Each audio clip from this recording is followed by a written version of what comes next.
pengertian dari evaluasi bimbingan konseling.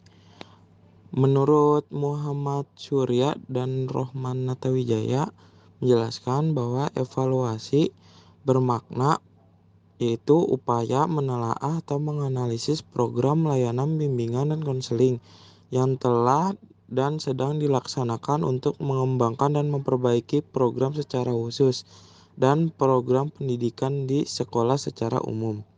Dan menurut W.S. Winkel, evaluasi program bimbingan konseling yaitu usaha menilai efisiensi dan efektivitas pelayanan bimbingan itu sendiri demi peningkatan mutu program pendidikan.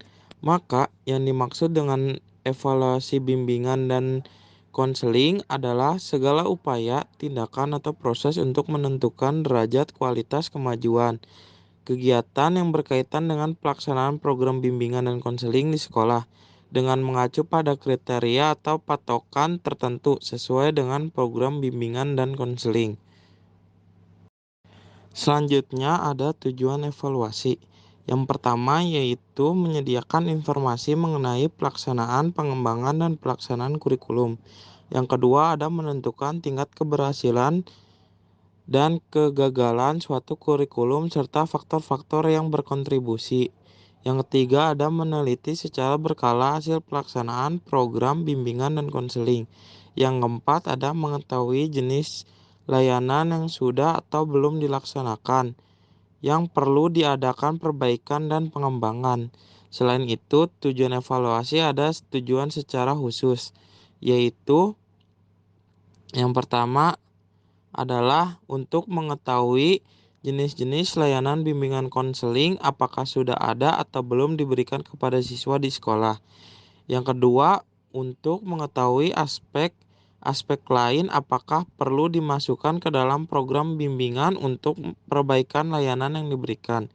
Yang ketiga, ada untuk membantu kepala sekolah, guru-guru termasuk pembimbing atau konselor dalam melakukan perbaikan tata kerja mereka dalam memahami dan memenuhi kebutuhan tiap siswa.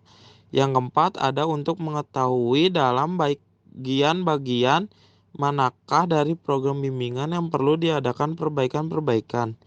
Yang terakhir yaitu untuk mendorong semua personil bimbingan agar bekerja lebih giat dalam mengembangkan program bimbingan. Selanjutnya ada fungsi evaluasi. Yang pertama yaitu menyetujui atau menolak pelaksanaan program bimbingan dan konseling dengan memberikan bukti tentang apa yang telah dicapai dan belum dicapai dalam pelaksanaan program. Yang kedua ada meningkatkan kepercayaan dalam melaksanakan dan mempertimbangkan kegiatan dengan cara yang lebih baik. Yang ketiga ada meningkatkan pemahaman setiap personil dalam mengembangkan kemampuan profesionalisnya. Selain itu juga ada menurut Robert tentang fungsi evaluasi program bimbingan konseling. Yang pertama ada memverifikasi atau menolak praktik-praktik dengan menyediakan bukti apa yang berfungsi dan tidak, derajat efektivitasnya. Yang kedua ada mengukur penyempurnaan dengan menyediakan sebuah landasan kesinambungan sehingga kecepatan dan tingkat kemajuan bisa diukur dan dipastikan. Yang ketiga ada mengembangkan probabilitas pertumbuhan dengan menyediakan basis bagi penyempurnaan operasi dan aktivitas-aktivitasnya. Yang keempat ada membangun kredibilitas. Yang terakhir yaitu menyediakan pemahaman yang semakin baik. Di sini saya akan menjelaskan tentang aspek-aspek yang dievaluasi. Sebenarnya ada dua macam aspek kegiatan penilaian program, yaitu penilaian secara proses dan penilaian hasil. Penilaian proses dimaksudkan untuk mengetahui sampai sejauh mana keefektifan pelayanan bimbingan dilihat dari prosesnya. Sedangkan penilaian hasil dimaksudkan untuk memperoleh informasi keefektifan pelayanan bimbingan dilihat dari hasilnya. Nah, di sini ada contoh aspek-aspek yang dievaluasi secara proses maupun hasil. Yang ke-1 ada kesesuaian antara program dengan pelaksanaan.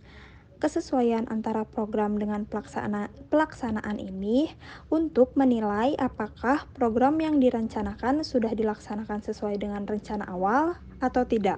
Evaluasi ini memastikan bahwa semua aktivitas dan strategi yang dirancang dalam program benar-benar diterapkan. Yang kedua ada keterlaksanaan program.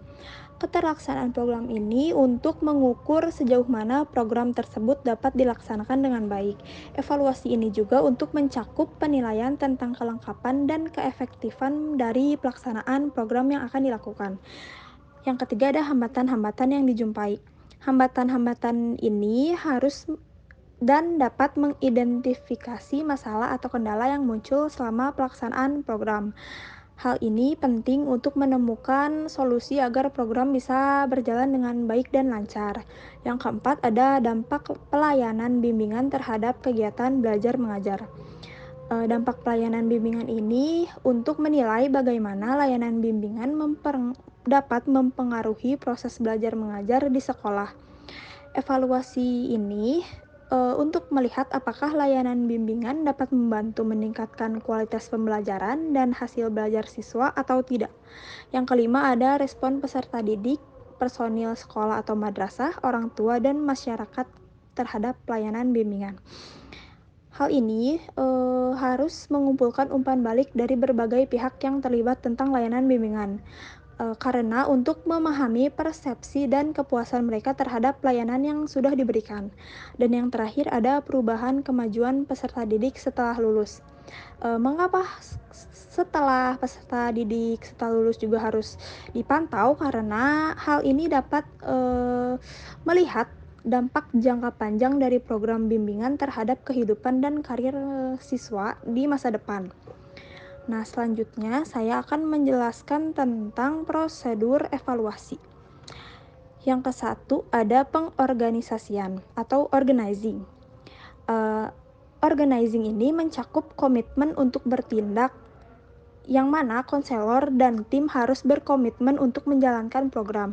Yang kedua ada identifikasi kepemimpinan. Nah, identifikasi kepemimpinan ini adalah untuk menentukan siapa yang akan memimpin upaya dalam melaksanakan peningkatan program tersebut. Yang kedua ada perencanaan atau planning. Nah, planning ini mencakup untuk memilih dan menggunakan model program bimbingan dan konseling yang komprehensif dan mengetahui 4 komponen sistem utama yang membentuk sistem layanan komprehensif dan untuk mengevaluasi program yang akan digunakan. Serta planning juga kita harus membuat laporan yang sesuai dengan misi dan filosofi program. Dan tentunya kita juga harus bisa menjelaskan langkah-langkah pengembangan program apa saja yang harus diperhatikan. Dan yang ketiga ada perancangan atau designing. Designing ini adalah mencakup yang ke-1 ada untuk menetapkan desain program. Kita harus menentukan desain program mana yang akan kita gunakan dan apa saja yang harus dituangkan. Yang kedua ada mempublikasikan standar, yang dimana kita harus membuat dan menyebarkan standar program. Yang ketiga ada rencana transisi. Rencana transisi ini kita harus membandingkan program saat ini dengan yang diinginkan, baik secara kuantitatif maupun kualitatif, dan menentukan tujuan untuk perubahan, serta mengembangkan dan melaksanakan rencana induk untuk implementasi. Yang keempat ada pelaksanaan atau implementing. Nah, implementing ini juga harus secara resmi mengadopsi program bimbingan dan konseling komprehensif dan membuat strategi untuk mengatasi masalah dalam proses transisi. Kita juga harus melatih administrator, guru, dan pihak terkait mengenai program dan manfaatnya, serta menetapkan standar untuk fasilitas bimbingan yang mencakup ruang, privasi, peralatan atau teknologi, dan sumber daya keuangan yang diperlukan. Serta kita juga harus memastikan personil yang memiliki latar belakang profesional dalam konseling sekolah dan menentukan rasio antara konselor dan siswa yang sesuai untuk pelaksanaan program. Kita juga dalam implementasi ini harus memprioritaskan kegiatan untuk mengidentifikasi kebutuhan program dan memprioritaskan kegiatan yang perlu dilakukan. Dan yang kelima juga ada yang kelima harusnya, yaitu evaluasi, di mana kita harus bisa menilai efektivitas program secara keseluruhan dan menilai kinerja konselor. Dan kita juga dapat memastikan konselor memiliki keterampilan dan kompetensi yang diperlukan untuk perubahan. Jadi semua program yang telah dilaksanakan itu tentunya harus dievaluasi ulang apakah program itu sudah berhasil atau tidak. Jadi yang terakhir ada evaluasi. Sekian, terima kasih. Selanjutnya ada model evaluasi dari bimbingan konseling. Salah satunya itu adalah evaluasi program jembatan akuntabilitas. Jadi evaluasi program jembatan akuntabilitas itu merupakan salah satu model evaluasi program layanan bimbingan konseling. Nah, model ini dikembangkan oleh Astra Movic dan juga Coker pada tahun 2007 di Las Vegas. Nah, model jembatan akuntabilitas itu merupakan kerangka kerja yang dikembangkan untuk memantau atau memfasilitasi konselor dan juga peserta didik. Model jembatan ini dirancang untuk membantu konselor di sekolah dalam merencanakan pelaksanaan dan penilaian terhadap efektivitas dan dampak layanan dari yang telah dilaksanakan. Nah, menurut dari teori dari Atmorphic dan juga Coker pada 2007 ini menyebutkan bahwa model jembatan akuntabilitas ini tuh mempunyai 2 siklus dalam model evaluasinya. Yang pertama itu ada siklus evaluasi program konseling, dan yang kedua itu ada siklus evaluasi konteks konseling. Siklus evaluasi program konseling ini berfokus pada persediaan dan hasil layanan konseling.